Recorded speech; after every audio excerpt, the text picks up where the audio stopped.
जब मैंने just 12th करी थी, मेरे को actually when I was in 7th 8th standard, तब से ही मेरा बहुत मन था कि अच्छा मेरे को एयर होस्टेस बनना है, एयर होस्टेस बनना है, ठीक है। तो ऐसा लगता था, बट उस टाइम पे मेरा नहीं हो पा रहा था। मेरे को ऐसा लग रहा था कि अरे यार मतलब नहीं, थोड़ा सा फाइनेंशियल प्रॉब्लम थी, तो इसलिए मुझे ऐसा लग रहा था कि चलिए कोई बात नहीं, इट्स ओके। तो मैंने इस अपनी ड्रीम को थोड़ा सा साइड में रखा और मैंने कहा चलो ठीक है, नॉर्मल जॉब करते हैं, it's okay. So I started working with the market research organization. I worked over there till the time I was doing my graduation करते करते तक पहले मैंने वहाँ पे जॉब करी, और फिर उसके बाद मैंने फिर 1 साल एक बुक पब्लिशिंग कंपनी में काम किया। उसके बाद फिर से मैंने अमेरिकन एक्सप्रेस में काम किया 1 साल के लिए। फिर अमेरिकन एक्सप्रेस में मतलब मुझे जो मेरे कुछ फ्रेंड्स थे, तो वहाँ पे उनकी जो एक मेरे सर हुआ करते थे, उनकी एक वाइफ़ थी, तो वो एक एयरलाइन में काम करती थी। तब मेरा दोबारा से जगा कि हाँ अच्छा ओके कर सकते हैं,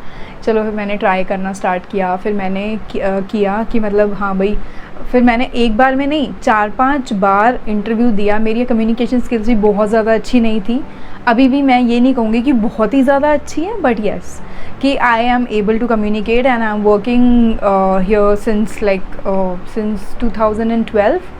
तो आप लोग देख ही सकते हैं कैसी है, तो जैसा भी है, बट स्टिल मतलब कम्युनिकेशन स्किल्स चाहिए होती हैं। जब मैंने 12th क्लियर करी थी और जब मैंने ज्वाइन नहीं किया था एविएशन, तो मुझे भी ऐसा लगता था अरे यार मैं किसी जाके पूछूं, क्योंकि मेरे को कोई बताने वाला नहीं था। सीरियसली बता रही हूँ मैं, मेरे को कोई बताने वाला नहीं था। लेकिन जो मैंने किया है अपनी मेहनत से, खुद से इधर उधर ढूंढ ढांड के खुद से सब कुछ किया है, तो आई वुड से कि मतलब काफ़ी हेक्टिक जर्नी रही है मेरी, बट स्टिल ठीक है।